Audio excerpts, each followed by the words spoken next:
Good afternoon and welcome to Tash and Beck's Flex. And the Raw.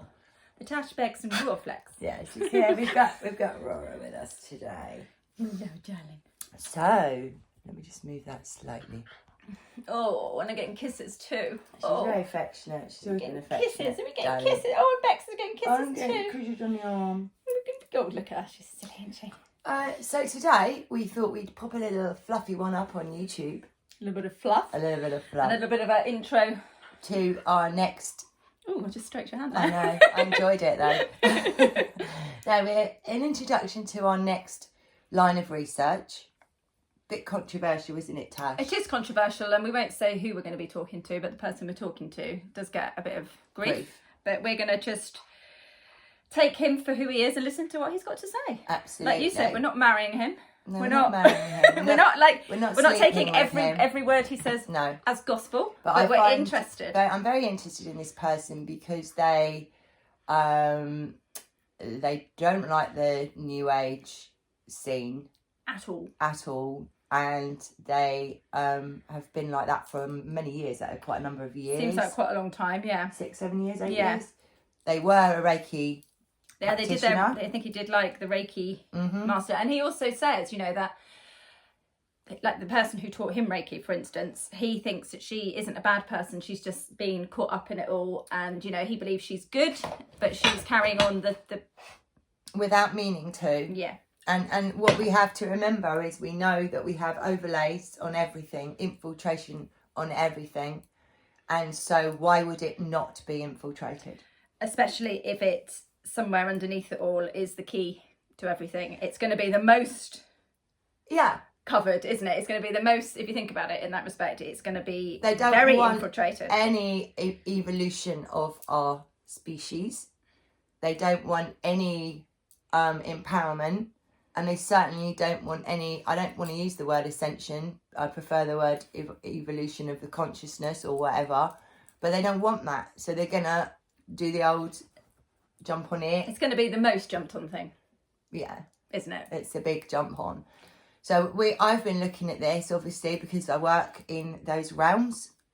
Although, as Tash knows, and we've talked about, have we ever talked about it on a podcast, Tash, that I don't like the Love and Light movement? I think some, but maybe not ones that are on YouTube. Maybe some of the Patreon ones. I think you've certainly said you've never fitted in, and yeah, the Love, Light and Fluff Brigade, I think, might be your terminology, is there? And a lot of people in those circles don't understand how I work. I don't know anyone that works like me. I think we've talked about that before, maybe. Yeah. Or we definitely have. So I'm kind of like quite open to this whole thing of, yeah, I've been using terminology and stuff that is the terminology everyone uses, but I feel like I've always been working in my own little area. Yeah. And it is looking at the whole new age thing, and that doesn't just mean Reiki. I mean, it's exploring what guides are, really. It's exploring the moon and the purpose of the moon. It's exploring and the work, all aspects. The research that we did on the moon, Tash, which is on our Patreon again, was a precursor to this. Yes, it kind of led us to where we are, wasn't it? And it's led, because from the moon and looking at plasma phenomena here, and then that led to toroidal fields and then to the tokamak.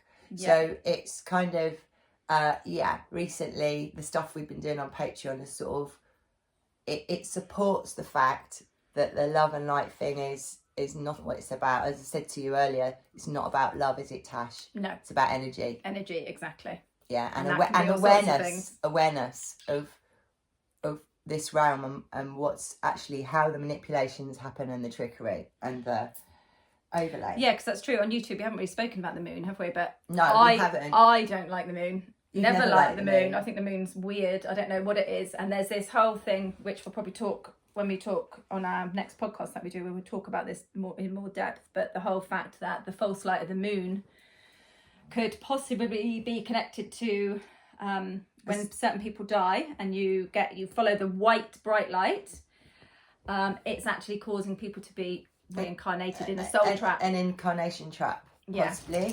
Also, that the moon may have a sort of subconscious effect on us in terms of, I'm talking about dreaming and things like that. Dreaming, women, periods. Yeah. And obviously it's connected to the well, they say it's connected to the tides. I mean, you could easily have manipulated it to look like it's connected to the tides. I think the tides are the breathing. I've talked about it goes in and it's out. The breath of the realm, yeah. The movement, so the energy. The energy. No, and I think they probably set the moon up to mimic that, so that it could give it relevance in this kind of. But when I don't have periods anymore because I'm a crone and I'm proud of it. But when I did, I never had a 28-day cycle. Ever, no, and I never connected it to the moon. Connected in with other women that I lived with. And what else do they? Yes, but then again, yeah. You all go into sync with each other, which is that contagion, sympathy, energy we've talked about in the electromagnetic field, which we think might be connected in with the. And I do think that whole way our immune system whole works. Contagion thing as well is. There's more in probably there. How it works. So like when people say contagion isn't true, it's a myth. I don't believe that. I think contagion is very true, and it is possibly how disease is, or virus, or whatever you want to call them, is spread through the vibrational energy that you're giving out. The sympathetic, I think it's got a name, sympathetic something. But yeah, it's basically the resonance that you're kind of like giving off. And it's like yawns are addictive, aren't they? Yawn. Everyone around you yawns. Dancing is another one, isn't it? Someone hears the music, one person starts tapping their feet, person next to them starts moving a little bit, and before you know it, you're raving. Everyone's moving around. But yeah, so contagion, because we've looked into the terrain and the germ theory, and actually that's just another thing, like flat earth, ball earth. It's just another thing to get us talking. The truth probably lies somewhere in between the middle of it. I know for a fact through Oscar that he does get very ill. There is something, and we have metrics. I don't understand metrics, but we have metrics which show his are lower than mine. I don't get ill all the time, he does. So whatever the immune system is, but yeah, I think it's some sort of electromagnetic field. And perhaps there's something wrong with Oscar's, there's holes in it, there's whatever, there's something wrong with his immunity, and it can be shown with these metrics. And I also know that when he's been given IgG, which is what he's deficient in, he becomes very, very well. So we can't deny the fact that there's a deficiency. There is a deficiency of sorts. How it's presented to us is what we need to kind of like pull apart. Yes. And he does catch things. Yeah, he comes down with everything. But the interesting thing is he catches things when there's everything going round, but he also catches things when nobody else gets anything at all. So there again is another, like, that is really weird. But if there's a cold around and Oscar goes to work, there's 3 or 4 people have got the cold, Oscar generally will get the cold, a million times worse than anyone else. But then he will also pick up odd illnesses when nobody else seems to get anything either. So again, it's a mixture of, are some things to do inwardly and are other things. But the contagion thing is definitely there. We did that podcast, didn't we, about it? And the whole chickenpox things. There was a theory that the children, it was a resonance, basically, that a bit like the tree roots. So the children were communicating this illness between each other, and that's how it's caught, through this like resonance. And in actual fact, the children needed to have chickenpox in order for their immunity to learn and get, these childhood illnesses are perhaps something that is needed. Yeah, to help bring in whatever this immune system is, to strengthen your magnetic field, to strengthen your ability. Because the narrative says that you basically have an immune system, you pick up this cold virus, your body then does replicas of it. Yeah. And then it has a memory in the T cell. And then when you come into that virus again, the T cell goes, oh, we've had this before, blah, blah, blah, blah. So in Oscar's case, he's not got IgGs, or he's low in IgGs, and he was low in IgAs. So one, there's a memory. I can't remember what the other one is, but one of them's better. So the IgG is the bit that replicates the virus or the bacteria or whatever it is that makes you ill. So basically his are low, so he comes into contact, say, with measles or whatever. His body doesn't replicate it. So even though he's been immunised as well, he's still got measles, he's still got whooping cough. So there is a hole or a something. Look, I'd love to be able to work it out more. I really, really would. Well, we've looked at tree immunity and how that works, and we felt that resonated, and we're going to look further into it. We haven't stopped No. with the research we're doing, it all it's continuous. Yes, and we will do a proper one on immunity. I have found out a few extra bits. It might be hard to do it on here, on YouTube. Yeah, so we'll probably have to do that elsewhere. Or we'll have to use code words. But I do think contagion is real, because it's without it we wouldn't be here. Yeah. Because love, all of it. It's the vibrational energy. And I do think that does involve feeling unwell and having a virus or whatever you want to call it, or bacteria or whatever. And I do think, you know, it's important as well that whatever went on with the COVID, am I allowed to say that word? With people were getting sick. There's no doubt about it. You can't say that there was definitely no sickness, the same as flu, everything that we have all the time. But the way it spread is where the lie is, well, and if you or think the deception is. Well, and if you think about the energy that was being put out on our black screens, the doom and gloom, and so if you pick up on that resonance, then you can get sick. You've got the resonance fear of it. The idea. There was a guy called James True who we've listened to a few times, haven't we? He did an interesting thing about the word fake and the word pretend. And he says he doesn't think that lots of things are fake, but he believes in the word pretend. And if you look into the history of pretend, to pretend something is to do it first of all. So once you put it out there, i.e. the TV and the resonance, there's the pretend, and then we manifest it and we create the illness. So using words. So instead of sort of fake, everything's fake. Everything's pretend is a different way of looking at it. So if it's pretended, it's already been tended to onto us. It's already been put into the consciousness, and then we manifest it. And we are the manifestors. So they would have had to jump on any ascension process, any development, because as we are becoming aware of what's going on, their hold on us and our creativity and our manifestation is getting weaker and weaker and weaker. And so, controversial though it is, we will be podding on the new age and the false light. And also I think it's really good that Bex is doing this because of the work that she does, and the terminology that you've used, just because it's the terminology out there, you've had to look probably a little bit into that and your beliefs, that maybe if someone said this to you maybe 5 years ago, you wouldn't have been ready. I said to you the other day, I probably wouldn't have been able to, but because so much has been turned on its head for me in the last few years, I'm really open to because all of it. For lots of people it will trigger them. The information will trigger, but what we need to do is not the triggering. We just need to take the triggering away and just listen to the information. And think logically, why would that one bit be left out of the overlay? It just wouldn't, would it? It's the one that it's going to be in the heart of the overlay. If that's where the answer lies. And it doesn't matter if we've been using the wrong words for things or the wrong a concept that was given to us.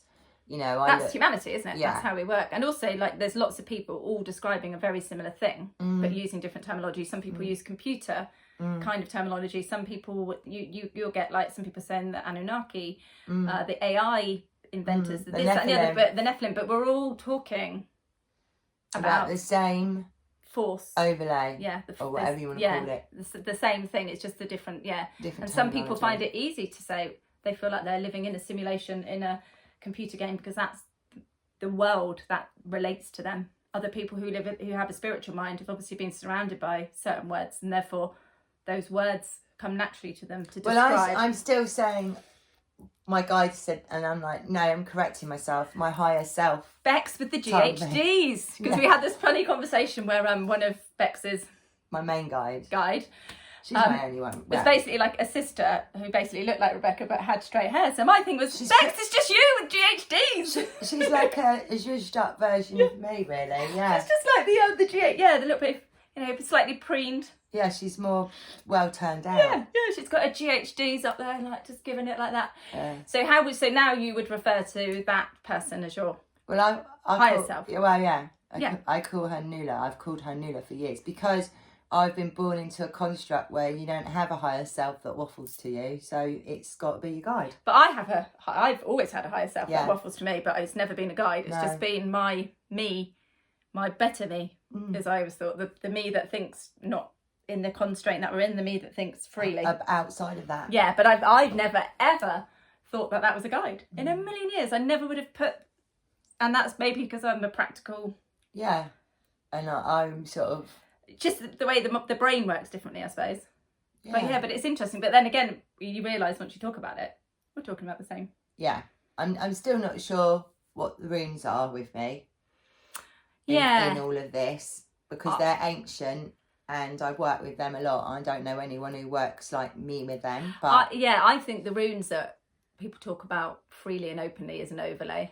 Like, you can go to the bloody W.H. Smith and buy yourself a rune book and a bag of runes. I think that's a bit like the horoscope, how the horoscope we've got is an overlay of what's real. I would imagine there is an ancient form, an ancient art, and that's what you use. And I think there's been an overlay on top. Like I said, W.H. Smith's going pick up, you can go on Amazon and get yourself a bag of runes. So I would imagine it's a very similar. But I mean, when I had to make mine. When I started, because you have to make your own set. You have to be attracted to the stone. And you're empowering it as you make it. Yeah. Because otherwise, it's just a symbol on a whatever. Yeah. See, that's totally different. That's not how. It's dead until you wake it up and empower it. That's not how mainstream runistic teachings goes. No. So I mean, and if you think about Reiki, hands-on healing is very, very, very, very, very real. But the overlay is the Reiki.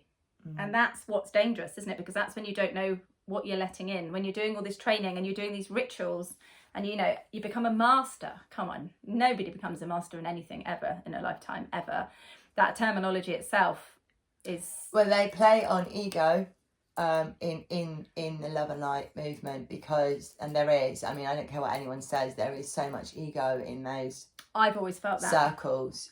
And so they're going to give you names like Master and, and some people change their name as well, don't they? They call themselves, White Hawk or whatever it is. And I don't like that. I'm like, no, mate, your name's Tony. You know what I mean? But, so there is a lot wrapped up in that. There's a lot wrapped up in, and it's all subtle. So you can go, well, now I've just been given that name or whatever. Yeah. But ultimately, I think it's ego.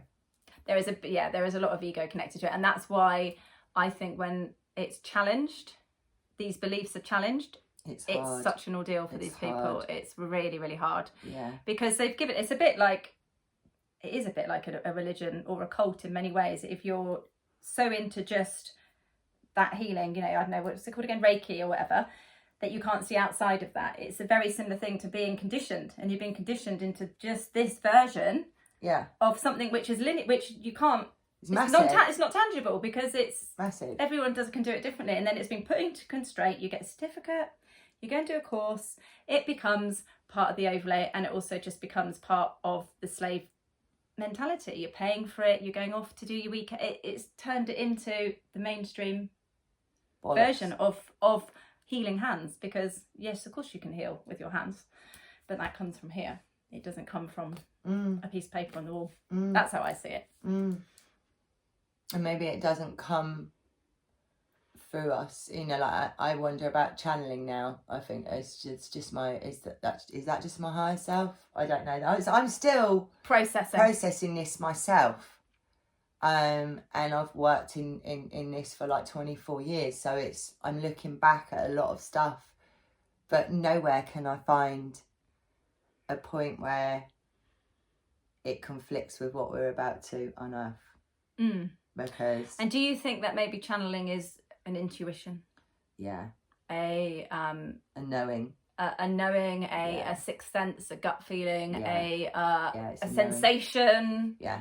It's a a bit like a deja vu as well. They're all these very similar things. So it's not that they don't exist, but it's the way they've been packaged. And sold. Literally all of it's sold back to us because there's money made in all of it now, and it was never meant to be a money making exercise anyway, was it? It was just meant to be the same as breathing and walking. It was just it's the essence of us. So the fact that it's capitalized on and it was all integral with us anyway. And we know that. We know from looking at the Antiquitech, you'd go to a certain building and have a light bath, sound baths. Yeah, and you would heal. And so everybody had access to healing and understood that. So it definitely has, regardless of how deep you think about it, the fact that it is being turned into a very big business kind of is a bit of a red flag, isn't it? And controlled, because I know loads of people that will not look at their shadow, won't look at the darkness, won't acknowledge the darkness. It's in that realm, in that layer that runs alongside our layer here, that all of the parasites, all of the entity, all of the darkness, all of the spell casting, all of the and the love, light and fluff movement will not recognise it, will not work with it, and actually we need to work with it, go into it and fuck it up and sort it out. Yeah, right. So we just got to cut off there with me saying fuck it up. But basically, fuck it up. Go into the, don't be afraid of the darkness. That's another construct, isn't it? That's come through Hollywood and that of all spooky bars. I get this shit out of people's energy fields all the time. I'm not scared of it. I have been in the past, but I've learned I'm more powerful than it. It's not love and light. It's that's too polarizing, isn't it? Level, it's everything all at once. All of it. And understanding energy, that's what it is. And it's, if you just say, all we need is love. No. All we need is love. No, Love's irritating. Well, it is a high vibration, but no, what we need is to, educate ourselves in the nature of this realm properly, the energy, the overlay, and take it down like we know we can. Take it down. And I'll just quickly say about darkness there, just to round it off, is I feel that everything, like deers have got their eyes here, right? And they can't see perspective, and they can't see everything around us. Dogs, I think see in black and white and red, but they have a 3D perspective. You've got, everyone we're all here at the same thing, but we all see things differently. So darkness to me isn't necessarily dark. It's just something that our eyes cannot. We either could see it and it's been taken away, or that we're not evolved enough to see it. And that's how things can exist in these areas. If we had the ability to see it, we'd see it all. Of course. And when I go journey or whatever, I can see it. That's all it is. And like those night vision goggles. Yeah. So what that did is it changed how our eyes worked and enabled those entities to be seen, if you like. And I think that's what it is. So darkness isn't nothing. It's just something I feel we can't see for whatever reason, our eyes. And if you think about the electromagnetic stuff that we're able to perceive, what wasn't it, 0.003% of what's there? Yeah. So let's accept that we can't see everything that's there, but certain people can feel it and stuff like that. Sense it. And the light that we are able to perceive in that 0.003 is the 7 rays. It's a tiny little split. Tiny. There's 7 rays, and that's all we have. And actually, there's all this other light. And we don't know what other animals or anything see. We're only told again, aren't we? Because they cut up their eyes in a post-mortem. But still, how do we know what insects they could see infinity for all we know? They could have a completely different perception. We like you say, we just see this tiny portion. Yeah. So the darkness isn't to be feared because we can't see it. No. Because it's still, I believe, visible, just not to us. Yeah. That's my little. So on it? we'll leave you with that. Mind-blowing. Well, I was quite blown away, I have to say. It's probably because of my work and stuff over the years, and I understand that it's going to be controversial and difficult for people to look at. But we're going to interview this person today, and then we're going to put it up on the Patreon, and then it will come out on YouTube, because we can't waffle to you about all this, give you all of our opinions, and then not involve you in it. It'd be mean. It would be mean. Anyway, have a beautiful week. Ciao, ciao. Bye.